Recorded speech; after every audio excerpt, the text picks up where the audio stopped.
One of the most dramatic revelations in the Warriors series occurs in Forest of Secrets when Bluestar tells Fireheart that she gave up her kits, Mistyfoot, Stonefur, and Mosskit, so that she would be able to assume the role of ThunderClan's deputy instead of Thistleclaw, a cat who she perceived to be a cruel, bloodthirsty warrior who would lead the clan into unnecessary battles if he became leader. The narrative significance of this is mainly to highlight a parallel and contrast between Bluestar and Graystripe. Both of them had kits with a RiverClan warrior, and both had to make a decision between family and clan. Whereas Bluestar chooses her duty to her clan at the expense of mothering her kits and, unfortunately, Mosskit's life, Graystripe instead chooses to be a father for his kits and moves to their clan instead of staying loyal to ThunderClan. Not only does this all make for a fascinating plot development, but it poses a really interesting moral question. Which of these two characters made the right decision? On Twitter, I asked the question, was Bluestar right to give up her kits? And the overwhelming majority went with the neutral answer, even StarClan doesn't know. It's notable that in Secrets of the Clans, StarClan is having heated debates about Bluefur's decision to take her kits to live with Oakheart and RiverClan with essentially these same three arguments. This is actually a really fascinating world-building moment because it confirms that StarClan lacks true knowledge of the future or has any kind of coherent moral authority. This begs the question of whether there's something more to this spiritual afterlife than just StarClan. But I digress, that's a topic for another video, and apparently even the writers don't seem to know. Anyways, the main argument in favor of Bluefur giving up her kits is this. Bluefur must give up her kits because Thistleclaw will be a terrible leader compared to her, with a possible extension being that Bluefur is giving up kits that never should have been born in the first place, and in doing so is making amends for her disloyalty towards her clan. Note how the reason for her decision is based off of its consequence. She's doing this to prevent Thistleclaw from becoming leader. This kind of reasoning is known as consequentialism. Whether this action is considered right is being derived from its effect rather than the action itself. Philosophers like utilitarian consequentialist John Stuart Mill propose that the action that maximizes happiness is the right one to take. So according to this philosophy, whether Bluefur was right or wrong comes down to whether it's better to live in a Thistleclaw-controlled ThunderClan with her kits, or being leader of ThunderClan without her kits. This is the framework that is used prominently in both the book and in fandom discussions of this question, including my own. We'll never know exactly what would have happened if Thistleclaw had become deputy, so it's difficult to argue the effects, even in hindsight. Let's assume arguendo that Thistleclaw was just as bad as Bluefur thought. ThunderClan fights many unnecessary battles, probably resulting in deaths on both sides. This is opposed to the death of just Mosskit and then whatever unique deaths occurred due to Bluestar being leader. What's interesting is it may actually be correct to assume that Bluestar being leader led Tigerclaw to murder innocent cats such as Redtail. Would Tigerclaw have lied and schemed his way to the top if his mentor and role model Thistleclaw had appointed him to be his deputy? He may have felt right at home there and been a loyal warrior until Thistleclaw's death. As poorly as Bluefur thinks of Thistleclaw, there's really no reason to think ThunderClan would have turned into an extreme immoral place like Broken Star's ShadowClan or Tiger Star's TigerClan. They probably would have been more in the vein of a Mudclaw-led clan, but not a tyranny that murdered its own members. So in a weird, twisted way, maybe Bluestar becoming leader led to the rise of Tigerstar. Since this is a consequentialist framework, it may be that hindsight condemns Bluestar for inadvertently creating an even bigger monster than Thistleclaw. Additionally, we can assume that Thistleclaw never lets Rusty join ThunderClan, which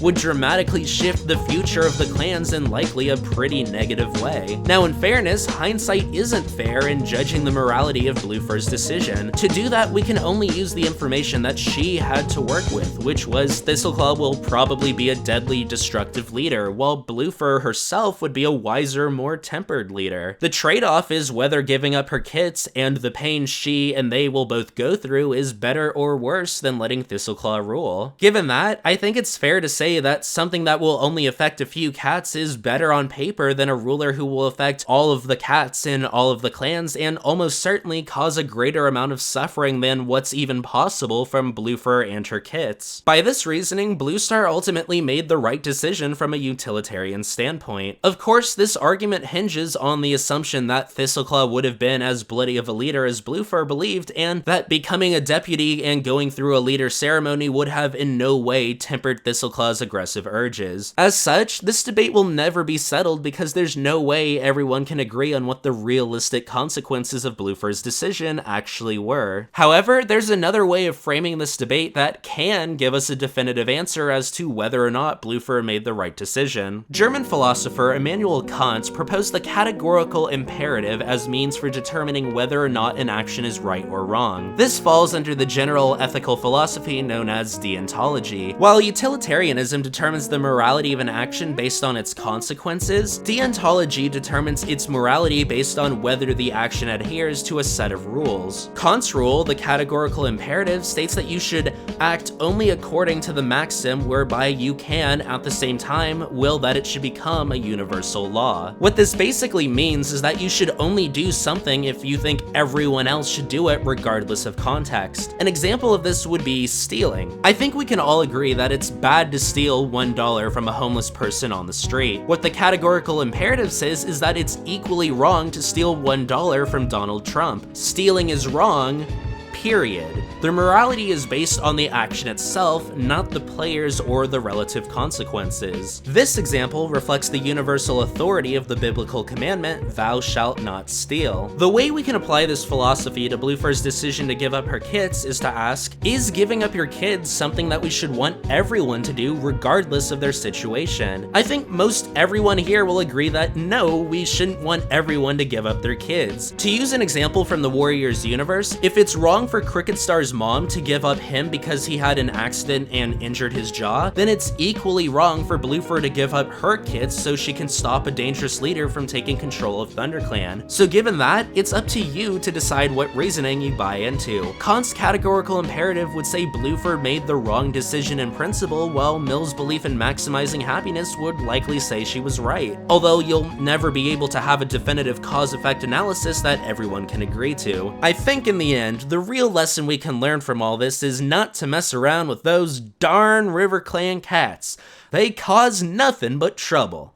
But actually, this whole debate just highlights what an awesome inclusion this was to the story. I've said this before, but the gray morality in Warriors is a huge benefit to the series and to its readers. All too often, stories will spoon-feed you right and wrong, and while that's not necessarily a bad thing in its own right, Warriors gives us something different. It gives us difficult issues and characters who never have a clear choice. In the end, it's up to you to decide what's right and wrong in your life, whether that means strictly abiding to a code or universal principles, or following your heart and the pull of goodness.